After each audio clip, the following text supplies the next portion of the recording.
हाँ, देखिए श्वेता जी, चुनाव के समय सिर्फ एक फैक्टर तो काम नहीं करते हैं, मतलब मल्टीपल फैक्टर्स होती है। तो जैसे चुनाव में एकदम बहुत बड़ा फिगर हार रहे हैं, ये भी लोकतंत्र में कोई नई बात नहीं है। मैं तो आडवाणी जी को देखा था कि राजेश खन्ना हरा रहे थे और लास्ट राउंड में बहुत कम वोट में आडवाणी जी जीते थे, खुद न्यू दिल्ली सीट से। तो इसीलिए चुनाव के समय लास्ट राउंड तक वेट करना, जैसे प्रभु जी कह रहे हैं, मुझे लगता है वो उचित होगा। लेकिन आप जो सवाल किए हैं बहुत इंपॉर्टेंट सवाल है। जैसे बाबुल सुप्रियो इतना इंपॉर्टेंट कैरेक्टर है, लोकप्रिय है, सिंगर है, पश्चिम बंगाल के आम जनता के साथ जुड़े हुए हैं, लेकिन एक कॉन्स्टिट्यूएंसी में जिसके खिलाफ लड़ रहे थे, जैसे आप बोल रहे थे, वो अरूप राय जो है ना, वो अरूप मिनिस्टर है और वो स्पोर्ट्स मिनिस्टर है और वो बहुत वहां के जो टॉलीवुड एक सिविल सोसाइटी है उसको पूरी कंट्रोल करते हैं और कलकत्ता में उनके बहुत पकड़ है तृणमूल कांग्रेस में।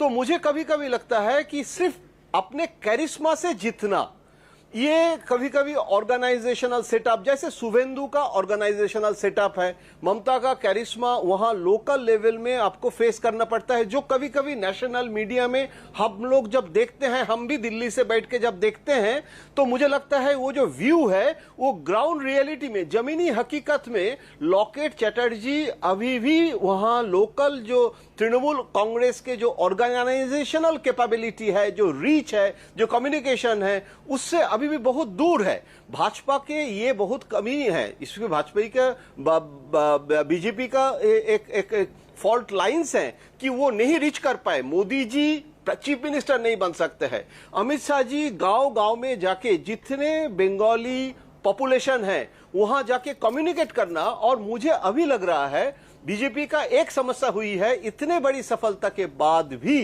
कि पश्चिम बंगाल में बंगाली का जो अपना पार्टी, ये जो एक अटैचमेंट, शायद इस अटैचमेंट के जो कम्युनिकेशन में फेल किए हैं।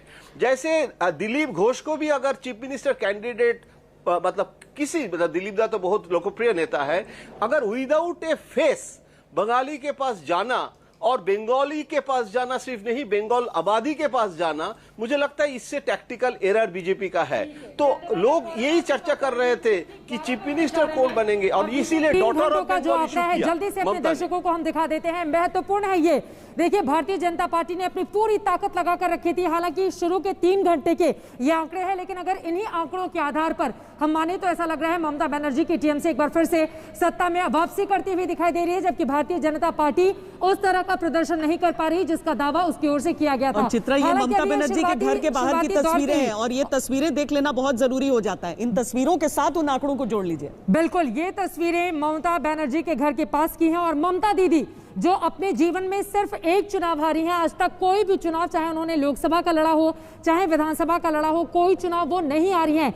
भवानीपुर लगातार वो जीतती रही, लेकिन इस बार वो नंदीग्राम चली गई। नंदीग्राम से शुभेंदु अधिकारी, उन्हीं के सिपहसालार उनके लिए मुश्किलें जरूर पैदा कर रहे हैं, लेकिन फिलहाल आप तैयारियां देख रहे हैं, ऐसा लग रहा है कि ममता बनर्जी भी अब अपनी जीत को लेकर, अपनी पार्टी की जीत को लेकर पूरी तरह से आश्वस्त दिखना चाहती हैं। यही कारण है कि वहां पर भीड़ जुटनी भी शुरू हो गई है। हालांकि कोरोना के तमाम प्रोटोकॉल का पालन भी करना होगा, जो जानकारी चुनाव आयोग की ओर से दी गई है। लेकिन यहां पर यह बड़ी तस्वीर आपके सामने रखना जरूरी है। देखिए, 292 में से 289 के अब तक के रुझान सामने आए हैं, जहां पर ममता बनर्जी की टीएमसी अच्छा प्रदर्शन कर रही है। हालांकि ये रुझान है, लेकिन अभी तक के शुरुआती 3 घंटों के रुझानों में ममता बनर्जी की पार्टी अच्छा प्रदर्शन कर रही है। 179 पर लगातार उसकी लीड है, जबकि भारतीय जनता पार्टी 105 के आसपास इस वक्त रुकती हुई दिखाई दे रही है। हालांकि क्या आगे बढ़ेगा ये आंकड़ा, तो स्थिति बदल जाएगी। सीधे रुख लेते हैं मौसमी सिंह, इस वक्त मेरी सहयोगी जुड़ चुके हैं। मौसमी, बीजेपी के नेता क्या जानकारी दे रहे हैं, क्योंकि बीजेपी 106, 178, टीएमसी एक बहुत बड़ा गैप इन दोनों ही पार्टियों के बीच। जी बिल्कुल, देखिए, जब भी कोई बड़ी खबर होती है तो खबर का मतलब होता है आज तक, और चाहे वो बीजेपी हो